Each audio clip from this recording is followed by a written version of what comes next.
Bangladesh association ladies উইংসের পক্ষ থেকে জানাই হ্যাপি ইন্টারন্যাশনাল উইমেন্স ডে। আশা করি আপনারা সবাই ভালো আছেন। যে যেখানে থাকেন দোয়া করি ভালো থাকেন, সুস্থ থাকেন।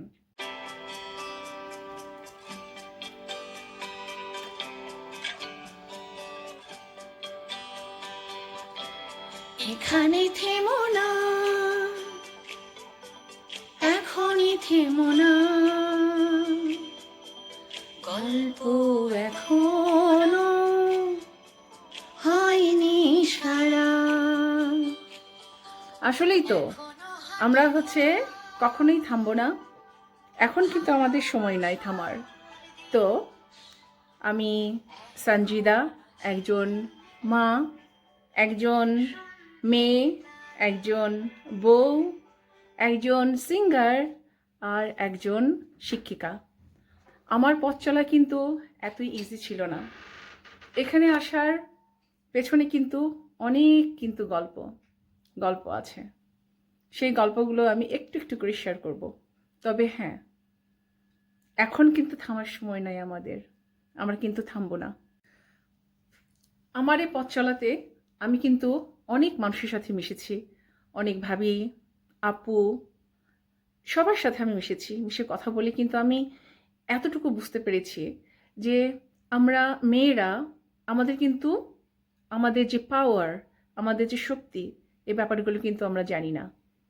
আমরা যে শুধু মা হয়েই যে পারফেক্ট মা হতে হবে বা পারফেক্ট বউ হতে হবে বা পারফেক্ট মেয়ে হতে হবে, এই জিনিসগুলো কেন যেন আমাদের মাথার মধ্যে কেউ যেন আমাদের সোসাইটি যেন ঢুকাই দিয়েছে যে আমাদের পারফেক্ট হতে হবে। কিন্তু এর বাইরেও যে একটা মেয়ে, যে মানুষ, এগুলোর চাপে কিন্তু আমরা ভুলে যাই। তো আমার এটা ওপিনিয়ন যে হ্যাঁ, আমি একজন মেয়ে, আমি একজন বউ, আমি একজন মা, অথবা আমার প্রফেশন ওয়াইজ আমি একজন সঙ্গীত শিল্পী, সিঙ্গার। আর আর একটা হচ্ছে আমি যেমন একজন শিক্ষক, একজন বিজনেস উইম্যান হতে পারে, একজন বিজনেস ওম্যান হতে পারে। তো এটা হতে পারে একজন আর্কিটেকচার হতে পারে। সব ক্ষেত্রে তারা কিন্তু সমভাবে তাদের কি বলবো কোয়ালিটি কিন্তু প্রুভ করে থাকেন। কিন্তু ম্যাক্সিমাম সময় আমাদের ছোটবেলা থেকে শেখানো হয় যে আমরা মা হব, পারফেক্ট মা হব, আমরা পারফেক্ট ওয়াইফ হব। কিন্তু এটার বাইরে কিন্তু কেউ আমাদের বলে না যে তোমরা মানুষ হও, মানুষ হবে, তোমরা ফিল করো যে তোমরা একটা মানুষ। এতগুলো প্রেশারের চাপে যে আমাদের এটা এটা পারফেক্ট পারফেক্ট পারফেক্ট, এবং এন্ড অফ দ্য ডে আমরা ভুলে যাই যে আমরা একজন মানুষ। আমরা মেয়ে কিন্তু আমরা মানুষ।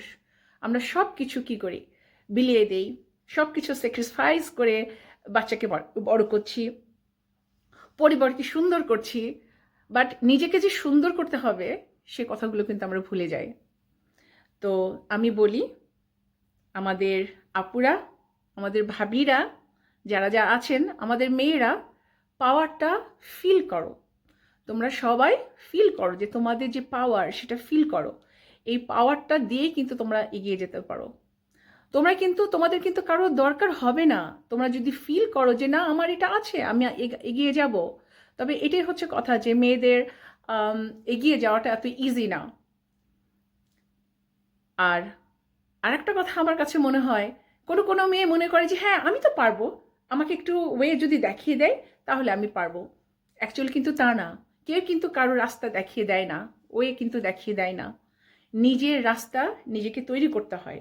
এবং তৈরি করতে গেলে কি হবে যে আমরা যে স্যাক্রিফাইসটা করছি সেইটা কিন্তু একটু কমাই দিয়ে আমরা আমাদের দিকে একটু যদি মনোযোগী হই, আমাদের পাওয়ার যে শক্তিটার ওপর যদি একটু মনোযোগী হই, আমরা কিন্তু ঠিকই বের হয়ে আসতে পারবো। আমরা কিন্তু ম্যানেজ করতে পারবো। আমরা এত কিছু ম্যানেজ করতে পারি, তাহলে আমাদের আগানোটা কেন আমরা ম্যানেজ করতে পারবো না? অবশ্যই পারবো। তো আমার ক্ষেত্রেও কিন্তু তাই হয়েছে। আমার বলার এতটুকুই হচ্ছে উদ্দেশ্য যে আমি কিন্তু এখানে এসেছি, ইউএইতে এসেছি, অনেক ছোটতে এসেছি। আমার কিন্তু অনেক আগে বিয়ে হয়েছে, অনেক ছোটতে এসেছি। আম, এসে এখানে কিন্তু আমি কি বলবো, এখানে অনেক পরে আমার এখানে আসার পরে দুটো বেবি হয়ে যায়। তারপরে তারপর তারপরে আমি হচ্ছে পড়ালেখা শুরু করি। এখানে আমার গ্র্যাজুয়েশন এখানে আমি কমপ্লিট করেছি, এবং আরও আনুষঙ্গিক যেসব ডিগ্রি আছে সেগুলো আমি নিয়েছি রিলেটেড টু দ্য টিচিং। কিন্তু এই রাস্তাটাও কিন্তু আমার জন্য খুব ইজি ছিল না। আমাকে কেউ বলেনি, কিন্তু আমার পরিবার থেকে কিন্তু বলেনি যে তোমাকে এটা করতে হবে। কিন্তু আমি জানি যে আমি পারবো, আমি উদ্যোগ নিয়েছি, আমি জানি ইটস পসিবল ফর মি। এই জন্য আমি কি করেছি, স্টার্ট করেছি। আমরা যদি স্টার্ট না করি তাহলে কিন্তু শেষ করতে পারবো না। তো আমি স্টার্ট করেছি, আমার রিস্ক নিয়ে স্টার্ট করেছি, আমার ফ্যামিলি দেখেছি, আমার সোশ্যাল যে রেসপন্সিবিলিটি সেটা দেখেছি, আমার সব কিছু মিলিয়ে অনেক কষ্টে কিন্তু আমি আমার পড়ালেখা কমপ্লিট করেছি। প্লাস আর একটা জিনিস আমি বলে রাখতে চাই, আমি যে এখানে গান করি ইদানিং অনেকে প্রশ্ন করে যে আপনি গান করেন বা আপনাকে দেখেছি। অ্যাকচুয়ালি আমি যদি বলি, আমি এই কথা বলার মানে হচ্ছে যদি আমি পারি তাহলে আপনারা কেন পারবেন না। আমি যদি ছোটোবেলাতে আমি রাজশাহী থেকে বিলংস করি, সেখানে আমি কিন্তু রেডিও সিঙ্গার হিসাবে আমি তখন ছোট ছিলাম, ছোট কচিকাচার মেলাতে আমি কিন্তু ছিলাম। আমি কিন্তু নিয়মিত আমি রেডিওতে গান করেছি। প্লাস আমি নতুন করে কিন্তু একজন ক্যান্ডিডেট ছিলাম, যদি আমি উইনার হইনি, কিন্তু আমি ঢাকা টেলিভিশনে কিন্তু এসেছিলাম নতুন করির ক্যান্ডিডেট প্রতিযোগী হয়ে। কিন্তু এটা আপনাদের সবাই হয়তো তোমরা জানো যে রাজশাহী থেকে বা অন্যান্য জেলা থেকে যখন ঢাকাতে মেইন পজিশনে আসা হয়, তখন কিন্তু অনেক কিছু কিন্তু পার হয়ে আসতে হয়, স্টেপ বাই স্টেপ কম্পিটিশনে পাস হয়ে ফার্স্ট সেকেন্ড থার্ড হয়ে কিন্তু আসতে হয় ঢাকাতে নতুন করিতে। যখন ওই সময়টা নতুন করিতে যখন ছিল তখন কিন্তু এসেছিলাম, এটা কিন্তু অনেকেই জানে না, আমি শুধু জানাই দিতে চাই। তো সেখান থেকে আমার এই তো ছোটোবেলায় বিয়ে শাদী এত কিছুর পরে আমি যখন এখানে আসতে পেরেছি, এবং আমি কিন্তু ইন্ডিপেন্ডেন্ট, আমি কিন্তু আসলে ইন্ডিপেন্ডেন্ট। আমার আমার যাবতীয় শখ পূরণ আমি জানি, আমার হাজব্যান্ড আছে, সে করতে পারে, কিন্তু আমি নিজেও নিজেরটা কিন্তু পূর্ণ করতে পারি। আমি নিজের কিন্তু শখ সাথ কিন্তু আমি কিন্তু বসে থাকি না যে আমার হাজব্যান্ড দিবে বা আমাকে আমার পরিবার দিবে। আমি কিন্তু নিজেরটা নিজেই কিন্তু করতে পারি। তো সেই ক্ষেত্রে আমি যদি পারি, এই কথার মানেই হচ্ছে এটা, আমি যদি এত দূর জার্নি করে যদি এইখানে আসতে পারি, তাহলে তোমরা কেন পারবা না? তোমরাও পারবা, আশা করি তোমরা পারবা। আর এই ভিডিওটার মানেই হচ্ছে যে প্রতিটা মানুষের উত্তরণের একটা স্টোরি আছে, সেই সেই স্টোরিটা এখানে বলা। তাই আমারটা বললাম, আর তোমরা জাস্ট ফিল করো যে তোমাদেরও পাওয়ার আছে, এবং আমি জানি সবার পাওয়ার আছে। সেই পাওয়ার দিয়ে তোমরা এগিয়ে যাও।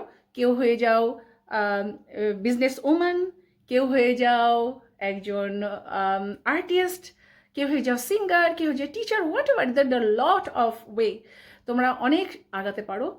এবং আর একটা জিনিস মনে করি, গৃহিণী অনেকে কিন্তু মনে করে যে একজন হাউস মেকার যেটাকে বলে, অনেকে বলে যে হ্যাঁ আমি একজন হাউস ওয়াইফ। আমি মনে করি যে হাউস ওয়াইফ না বলে বলা যেতে পারে যে হাউস মেকার। তো হাউস মেক করা কিন্তু এত ইজি না। একজন হাউস মেকার কিন্তু এই হাউসটাকে কিন্তু হোম বানিয়ে ফেলতে পারে। এই পাওয়ারটা কিন্তু সবার মধ্যে নাই। হ্যাঁ, তো এটাও কিন্তু অনেক বড় একটা ব্যাপার। তো থেমে থেকো না, সেই একটা কথা প্রথম গান দিয়ে যে শুরু করলাম, এখন থেমো না, এখনই থেমো না, গল্প আমাদের হয়নি সারা। ঠিক আছে, তো ভালো থেকো, এটাই আমার হচ্ছে